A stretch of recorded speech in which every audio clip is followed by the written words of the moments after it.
오늘 우리에게 주시는 하나님의 말씀은 요한복음 9장 1절에서 7절 말씀입니다. 예수께서 가시다가 날때부터 눈먼 사람을 보셨다.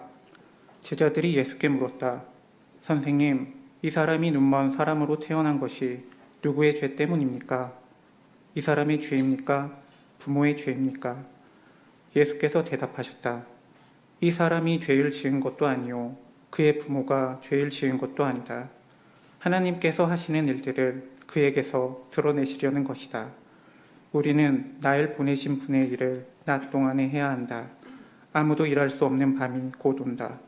내가 세상에 있는 동안 나는 세상의 빛이다. 예수께서 이 말씀을 하신 뒤에 땅에 침을 뱉어서 그것으로 진흙을 개어 그의 눈에 바르시고 그에게 실로암 못으로 가서 씻으라고 말씀하셨다. 실로암은 번역하면 보냄을 받았다는 뜻이다. 그 눈먼 사람이 가서 씻고 눈이 밝아져서 돌아갔다. 이웃 사람들과 그가 전에 거지인 것을 보아온 사람들이 말하기를 이 사람은 앉아서 구걸하던 사람이 아니냐 하였다. 다른 사람들 가운데는 이 사람이 그 사람이다 하고 말하는 사람도 더러 있었고 또 더러는 그가 아니라 그와 비슷한 사람이다 하고 말하기도 하였다. 그런데 눈을 뜨게 된 그 사람은 내가 바로 그 사람이요 하고 말하였다. 이는 하나님의 말씀입니다. 하나님, 우리의 좋으신 주님께서 주시는 위로와 평안과 새롭게 하시는 은혜가 교회 여러분 모두와 함께 하시기를 빕니다. 이제 대선이 코앞으로 다가왔습니다. 대선으로 인해서 온 나라가 들썩거리고 있습니다. 작년 12월부터 오늘에 이르기까지 우리 온 국민들은 참으로 어려운 시간을 지나왔습니다. 그 어려운 시간을 지나서 만나는 대선입니다. 대통령의 비상 계엄과 또한 국회의 계엄 해제 의결과 거기서 시작된 것이 이제 대통령 구속과 대통령 파면에 대한 헌재 선고를 거쳐서 각 당에서의 대통령 후보 선출 과정과 또한 후보들 간의 격렬한 토론을 거쳐서 우리는 대선에 이른 것입니다. 지나온 시간을 생각해 보면 참 우리 국민들 많은 어려움을 겪었다라는 생각을 할 수밖에 없습니다. 지금 대한민국은 경제 안정화라는 문제와 또한 사회 구성원들 간의 갈등 해결이란 문제와 더불어서 급격하게 변화되고 있는 이 세계 상황에 대해서 빠르게 적응해야 되는 과제를 또한 직면하고 있습니다. 아무쪼록 이번 투표를 통하여서 정말 바르고 유능한 지도자가 선출되어서 우리 한국 사회가 빨리 안정화를 되찾고 올바른 길을 갈 수 있기를 소망합니다. 지난 목요일 서울 하늘을 보신 적이 있습니까? 유난히 맑고 파랬습니다. 그리고 파란 하늘에는 아주 커다란 뭉게의 구름이 떠다녔습니다. 지난 목요일은 교회력으로 주의 승천일이었습니다. 예수님께서 하늘에 올라가시내야 하늘이 그렇게 푸르렀던 것은 아닌가라는 생각을 잠시 해보았습니다. 부활절이 지나서 40일 지나서 만나게 되는 목요일이 언제나 주의 승천일입니다. 그래서 부활절이 해마다 날짜가 다른 것처럼 예수님의 승천일도 해마다 다릅니다.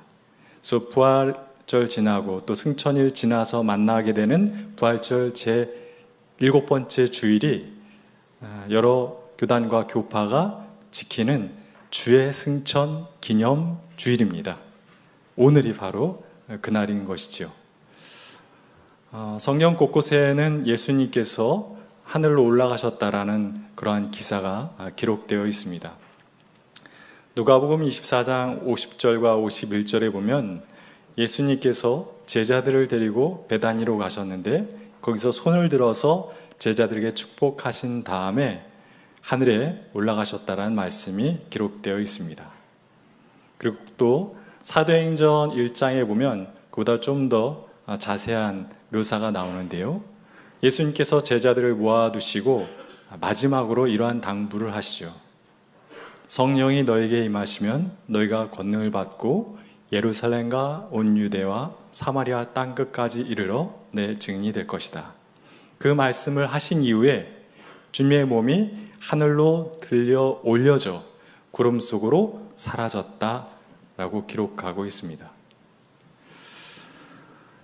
요한복음을 보면 예수님께서는 당신 자신을 하늘로부터 왔다가 하늘로 돌아갈 존재라고 인식하며 사셨음을 알 수 있습니다. 예수님이 그런 말씀을 자주 하셨어요. 나는 하늘에서 왔다가 하늘로 돌아갈 자다. 또 하늘을 하나님이라고 표현하신 적도 있습니다. 나는 하나님으로 왔다가 하나님께로 돌아갈 자다. 그것이 예수님이 당신 자신에 대해서 갖고 있었던 자아인식이었던 것입니다. 그래서 예수님께서는 이러한 말씀을 하신 적이 있죠. 나는 하늘에서 내려온 생명의 빵이다. 그냥 예수님은 당신 자신을 나는 생명의 빵이다 라고 말씀하시지 않고 하늘에서 내려온 생명의 빵이라고 얘기하셨습니다. 그리고 제자들과 이제 마지막으로 헤어지기 전에 제자들에게 그러한 말씀을 하셨죠. 나는 하나님 아버지 집으로 돌아간다 라는 말씀을 하셨어요. 근데 그것은 예수님 자신에 대한 인식만이 아니었습니다. 다른 사람들, 예수님 주변에 있던 사람들도 예수님을 보면서 그렇게 예수님을 생각했습니다. 어느 날 바리새인 제자인 니고데모가 예수님께 와서 예수님께 그렇게 말씀을 드리죠. 선생님은 하나님으로부터 오신 분입니다 라고 고백을 해요. 그리고 예수님에게 세례를 베풀었던 이 세례 요한도 예수님을 어떻게 표현했냐면 하늘에서 오신 분, 위에서 오신 분이라고 표현을 했습니다. 오늘 설교의 성경 본문인 요한복음 9장에도 예수님을 하나님으로부터 오신 분이라고 고백하는 사람이 등장합니다. 예수님과 제자들이 길을 가고 있었습니다. 그때 나면서부터 눈먼 사람을 보게 됩니다. 그러자 제자들이 그 사람을 보면서 예수님께 이렇게 질문합니다. 예수님, 이 사람이 앞을 못 보게 된 것은 이 사람의 죄 때문입니까? 이 사람 부모의 죄 때문입니까? 큰일 날 질문이죠. 그렇게 질문하면 안 됩니다. 그 사람의 죄 때문도 아니고 그의 부모의 죄 때문도 아닙니다. 제자들의 이러한 질문은 그 당시 사람들이 그러한 큰 장애와 큰 질병을 하나님의 벌로 인식하고 있었음을 알 수 있게 해줍니다. 예수님은 제자들의 그릇된 질문에 바르게 답을 주십니다. 이 사람이 앞을 못 보는 것은 이 사람의 죄 때문도 아니고 부모의 죄 때문도 아니다. 단지 우리는 우리를 보내신 분의 일을 행하면 된다 라고 얘기하세요.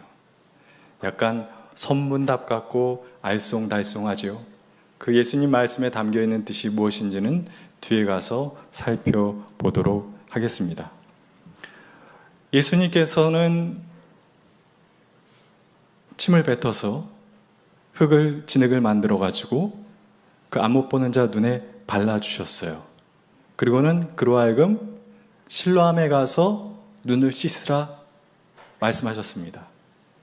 그래서 그 사람은 그 명령에 순종하여서 실로암에 갔고 실로암 연못의 물로 눈을 씻습니다. 그러자 어떤 일이 일어납니까? 그가 눈이 열린 거예요. 앞을 못 보던 자가 보게 된 겁니다. 기적이 일어났죠. 사람들은 놀랐습니다. 그런 사람들마다 의견이 분분했습니다. 이 사람 그 구걸하던 안 못 보던 자 아니야? 어떤 사람은 그 사람이 맞네 라고 얘기하고 어떤 사람은 아니야 라고 얘기했습니다. 그러자 다시 눈을 뜨게 된 사람이 예수님으로 인해 눈을 뜨게 된 사람이 그 사람들 향해서 그렇게 이야기하죠. 맞소, 내가 그 사람이요. 예. 그러자 이 안못 보다가 보게 된 사람들에게 쏠렸던 사람들의 시선은 이제 이 사람을 고쳐준 예수님에게로 이동합니다. 예수님이 어딨냐고 물어보고 예수님을 찾아 나가죠. 그것은 아마도 그 사람들도 그 기적 행위자를 만나서 기적을 체험하기 위해서 그랬던 것으로 보아야 할 것입니다. 그런데 그 당시 유대의 백성들의 지도자인 바리새인들도 예수님을 찾습니다. 그런데 다른 사람들과 다른 이유로 예수님을 찾습니다. 그 안 못 보던 자를 예수님이 고쳐주신 그날이 안식일이었습니다.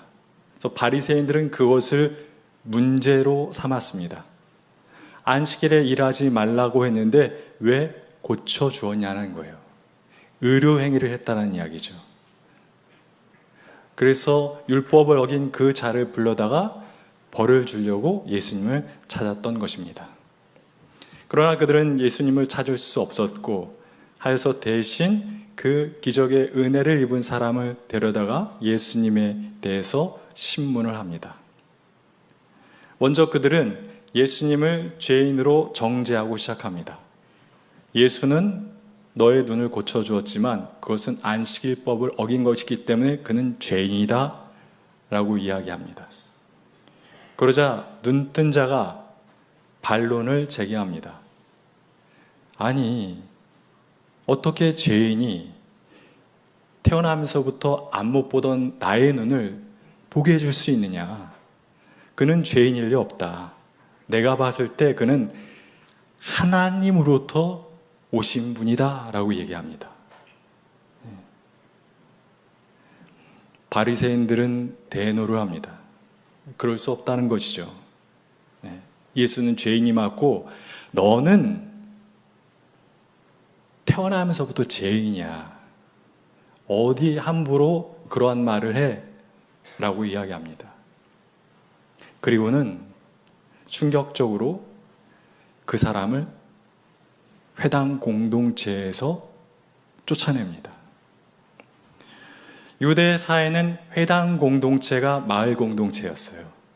저 회당 공동체에서 쫓아냈다는 것은 마을 공동체에서 쫓아냈다는 얘기고 그 사람이 한 사람으로서 공동체에 섞여서 살지 못하게 했다는 겁니다. 참 이해할 수 없는 결정 아닙니까? 우리 공동체에 있던 사람이 나면서부터 앞을 못 보는 아픔과 고통을 안고 살아왔는데 그가 어떤 기적 행위자를 만나서 눈을 뜨게 됐어요. 그럼 여러분들 어떻게 반응하시겠습니까? 기뻐하겠죠. 축하해 주겠죠.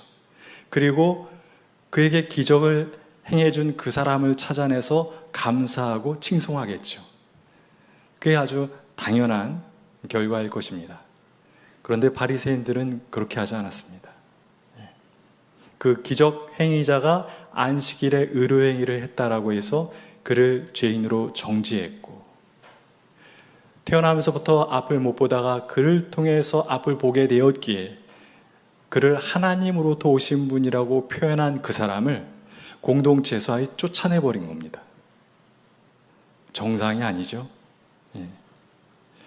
어떻게 그렇게 놀라운 기적이 어떻게 그렇게 말도 안 되는 결론으로 이어진 것일까요? 요한복음 9장 속에는 두 그룹이 대조적인 그룹으로 등장하고 있습니다. 어떤 그룹과 어떤 그룹이냐면 눈먼 자와 눈뜬 자 둘로 나눠져 있습니다. 누가 눈을 뜬 자였습니까? 바리새인들이 눈을 뜬 자고 눈먼 자가 눈먼 자였습니까? 그게 아니었죠. 눈을 뜬 자는 예수님이었고 눈먼 자는 바리새인들이었어요. 그래서 바리새인들은 예수님도 보시고 다른 많은 사람들도 보는 것을 그들은 보지 못했습니다. 예수님은 그 나면서부터 눈멀었기에 그래서 죄인으로 낙인 찍혔던 사람 속에 있었던 하나님 자녀의 귀한 모습을 보았습니다. 그리고 그 사람 속에 있는 아픔과 고통을 보았습니다. 그리고 그가 낳은 이후에 그 속에 있었던 기쁨과 감사까지도 보실 수 있었습니다.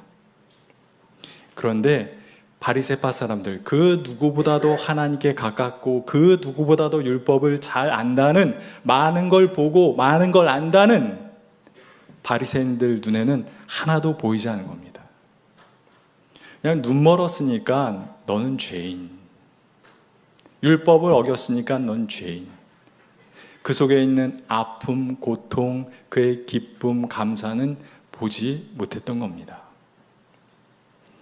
바리새인들이야말로 눈먼 자였던 것입니다.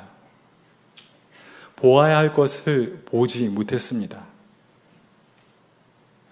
보아야 할 것을 보지 못함에도 본다 이야기하고 안다 이야기하는 그러한 사람들은 아픔과 고통을 만들어냅니다. 다른 이의 아픔을 아픔으로 보고 돌보지는 못할 망정 어떻게 했습니까? 아픔을 죄라고 했어요. 그래서 그 아픔을 더욱 크게 만들었습니다. 그것이야말로 죄입니다. 그러한 일은 그 옛날 유대 땅에서만 한 번 일어났던 일이 아닙니다. 오늘 우리가 사는 이 세상 속에서도 너무나도 많이 반복되는 일인 것입니다.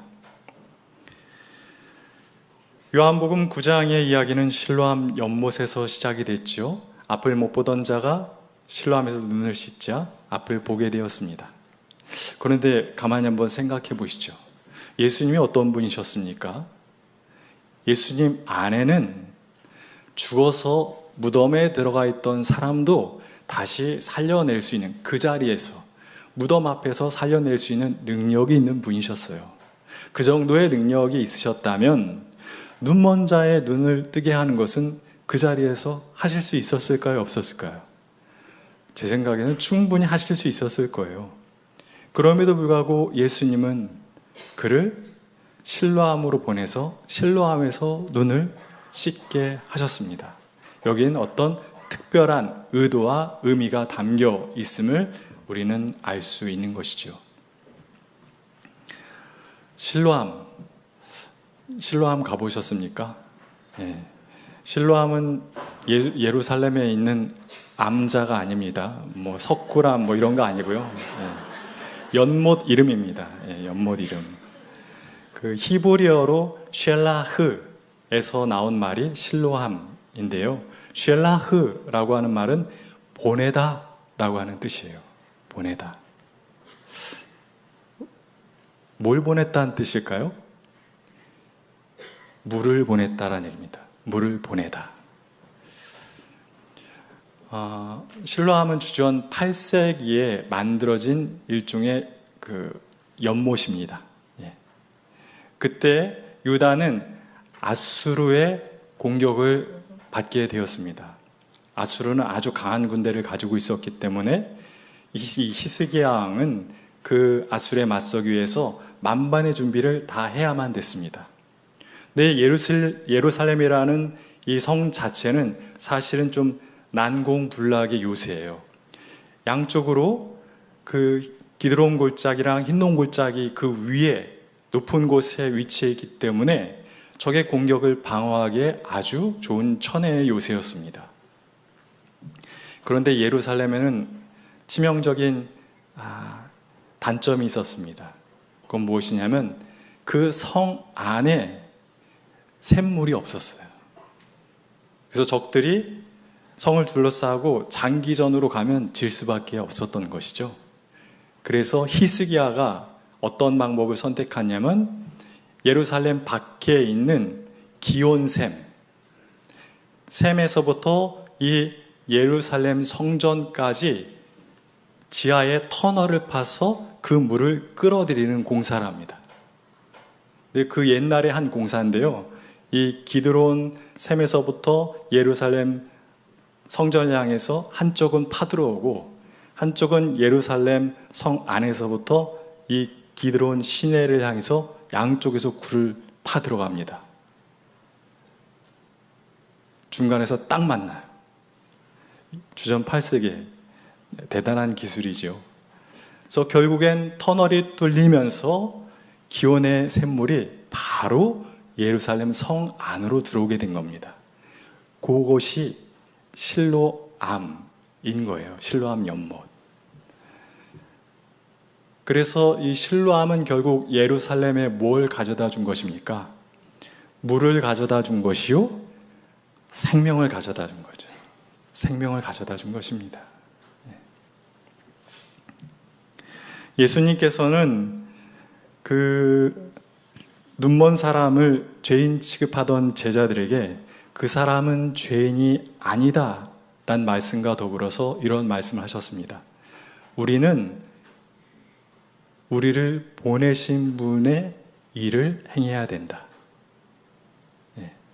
보내신 분이 하실 만한 일을 해야 된다. 그런 말을 한 것인데요. 거기에 담겨있는 말의 뜻은 이것입니다. 우리가 그 안 못 보는 자를 보았을 때 우리는 이런 사회적 편견을 가지고 그를 죄인이라고 여기면 안 된다. 우리에겐 다른 일이 있다. 우리에게 있는 일은 무엇이냐면 우리를 보내신 분의 일을 그에게 행하는 것인데, 우리를 보내신 분의 일은 또 그럼 무엇이냐? 그것을 사람들로 하여금 분명하게 깨닫게 하기 위해서 그 사람을 실로암에 보내신 거예요. 하나님께서 우리를 이 세상에 보내신 이유는 무엇이냐면, 그렇게 어려움을 만난 사람에게 하나님의 생명을 흘려 보내기 위해서 우리를 이 세상에 보내신 것입니다. 너무나도 중요한 사실입니다. 우리의 삶의 목적은 거기 있는 것이에요. 하나님의 생명을 우리를 통해서 다른 이에게, 너에게 흘려보내기 위해서 우리는 살아가는 것이라는 것입니다. 우리의 생각과 판단을 가지고 이렇다 저렇다 판단하고 정죄하기 위함이 아니라 우리가 서로가 서로에게 실로암이 되어 살아가라고 우리를 이 세상에 보내셨다란 것입니다. 예수님이야말로 실로암이 되어서 사셨던 분이었지요. 세상에서 죄인으로 낙인이 찍혀서 한 생명으로 태어났음에도 불구하고 한 생명으로 온전히 살 수 없었던 사람들, 병자, 장애인, 이방인, 세리, 창기들, 예수님은 그들에게 다가가셨습니다. 그래서 그들을 죄인으로 부르지 않으셨어요. 그들을 하나님 자녀라고 불러주셨습니다. 그리고 당신이 원하는 것이 아니라 그들에게 꼭 필요한 것을 그들에게 주셨습니다. 병자와 장애인에게는 병을 고쳐 주셨죠. 그리고 또 이방인은 유대인으로 여겨 주셨죠. 또 세리와 창기는 그들에게 친구가 되어 주셨습니다. 예수님이 그들에게 행하신 것은 이거 하나였어요. 그들에게 생명을 전해 주셨다라는 것이었습니다.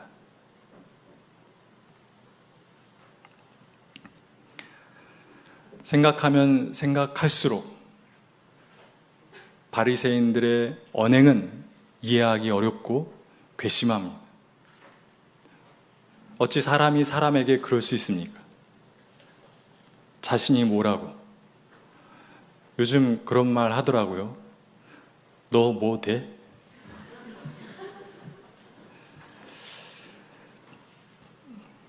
그러나 우리는 바리새인들을 쉽게 욕할 수 없어요. 왜냐하면 요한복음 9장에 등장하는 인물 중에 오늘 우리랑 가장 비슷한 사람이 바리새인이거든요.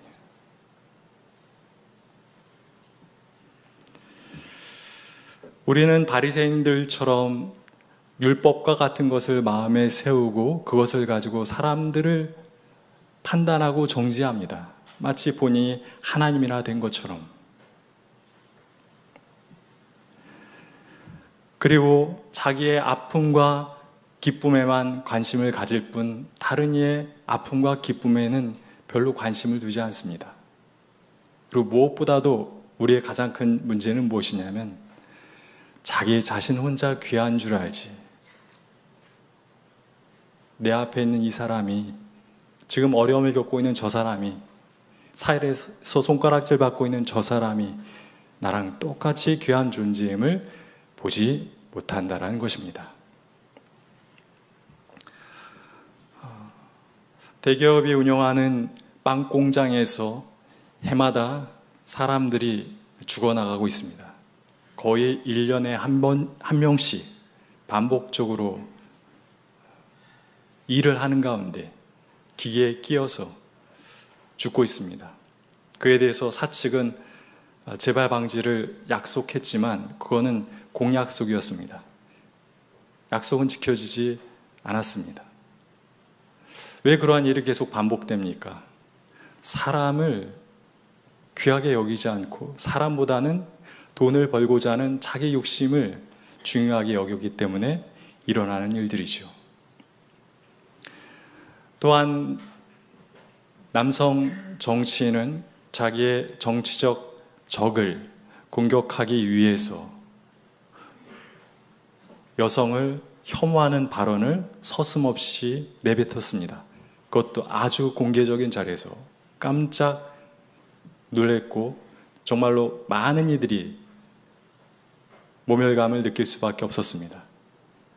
그래서 많은 이들이, 많은 단위가 그에게 문제 제기를 하자 그는 그렇게 답했습니다. 뭐가 문제예요?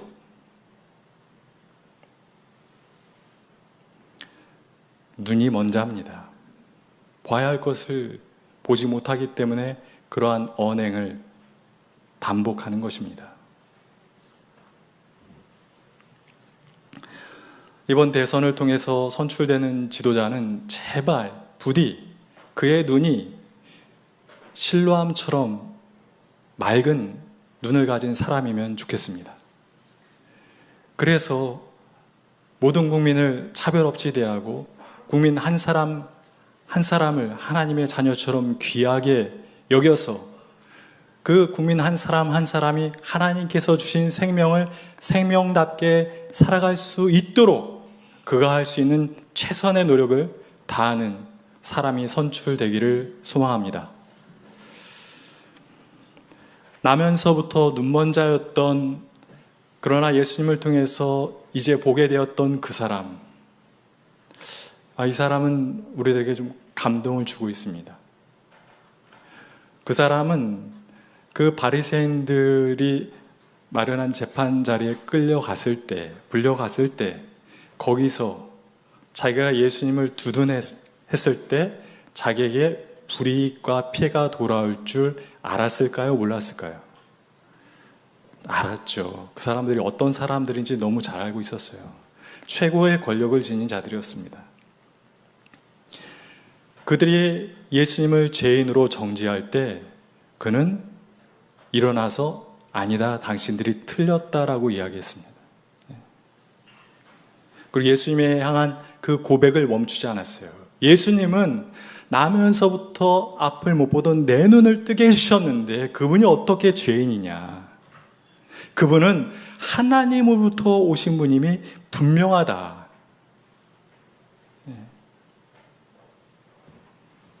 그 결과 그는 마을 공동체에서, 회당 공동체에서 쫓겨나는 아픔을 겪었지만 그는 조금도 후회하지 않았을 겁니다. 예수님에 대한 고마움이 너무 컸기 때문이죠. 그런데 그의 눈에는 정말 예수님이 하늘에서 하나님으로부터 내려오신 분으로 보였을 겁니다. 왜 그렇게 보였을까요? 예수님이 나에게 생명을 주셨기 때문에, 나의 아픔을 알아봐 주셨기 때문에, 나의 아픔을 씻어주셨기 때문에, 내 힘으로는 도저히 고칠 수 없었던 나의 문제를 해결해 주셨기 때문에 예수님을 하나님으로부터 오신 분, 하늘에서 내려온 분으로 볼 수밖에 없었던 것입니다. 우리도 그러지 않습니까? 우리도 우리에게 생명을 준 사람에게서 하늘과 하나님을 느끼지 않습니까? 같은 것입니다. 예수님의 승천 사건은 그 몸이 물리적으로 공중에 떠 올라간 사건이었을 수도 있지만, 예수님의 승천 사건은 예수님으로부터 생명을 전달받은 사람들이 예수님께 돌려드린 고백의 언어일 수 있습니다. 제가 보기에는 인간의 몸이 물리적으로 공중에 뜨는 일보다 사람이 다른 사람에게 생명을 전해주어서 그 사람으로 하여금 하늘과 하나님을 느끼게 해주는 일이 더욱 중요하다고 생각합니다. 속으로 다 아멘 하셨죠? 네. 사람의 몸이 물리적으로 하늘에 뜨는 거 요즘 어렵지 않잖아요. 예. 뭐 아이언맨도 있고, 예. 보통 영화 보면 사람들 하늘에 많이 날아다니는데, 정말 어려운 일은 그 일이에요. 그리고 정말 중요한 일은 그 일입니다. 그에게 생명을 전해 주어서 그가 하나님과 하늘을 느끼게 해주는 것. 어렵지만 중요합니다. 그리고 그 일이 하나님께서 우리에게 세상을 보내서 하라고 명하신 일인 줄 믿습니다. 하늘에서 와서 하늘로 올라가신 주님께서는 오늘 우리들에게 이렇게 말씀하십니다. 눈먼 자가 아니라 눈뜬 자가 되어 살아가라고. 자기만 귀하게 여기지 말고 다른 이 또한 귀하게 여기며 살아가라고. 자기의 알량한 기준을 앞세워 남을 쉽게 판단하고 정죄하지 말라고. 그가 필요로 한 것을, 그가 절실하게 필요로 하는 생명을 전해주며 살라고. 우리가 그렇게 살아갈 때 우리가 서로에게 하늘이 되어줄 수 있고 이 땅에 하나님 나라를 세울 수 있다고 주님은 말씀하고 계십니다. 주님의 말씀을 기꺼운 마음으로 이 땅에 이뤄가는 우리 청파의 모든 교우들과 이 시대의 믿음의 백성들이 되길 간절히 기원합니다. 주신 말씀을 기억하며 잠시 거듭의 기도를 드리겠습니다. 하나님, 우리는 그간 눈은 떴지만 눈먼 자로 살아왔습니다. 나의 기준과 나라는 존재만을 귀하게 여기며 그것을 기준 삼아 많은 사람들을 판단하고 정죄하기를 서슴지 않았습니다. 하여 안 그래도 아픈 사람을 더 크게 아프게 만들며 살아왔습니다. 하나님께서는 우리로 하여금 다른 사람에게 생명의 샘물이 되어 흘러가라 명하셨지만 우리는 자기만의 세계에 갇혀 자기 욕심에 붙들려 썩은 물이 되어 살아갔습니다. 죽음의 기운이 넘쳐나고 썩은 내가 진동합니다. 주님, 하오나 많이 망가진 우리 자신을 우리 힘만으로는 고칠 수가 없습니다. 불쌍히 여기시고 우리를 새롭게 회복시켜 주시옵소서. 우리의 심령 안에 다시 한번 생명의 샘물이 넘쳐 흐를 수 있도록 은총을 베풀어 주시옵소서. 주님께서 우리에게 그러셨던 것처럼 우리도 어려움 속에 있는 이웃에게 다가가 하나님께서 주신 생명의 샘물을 흘려보내며 살겠습니다. 주님, 우리와 함께하여 주시고 우리에게 힘을 허락하여 주시옵소서. 이 모든 것 우리 주 예수 그리스도의 이름으로 기도드립니다. 아멘.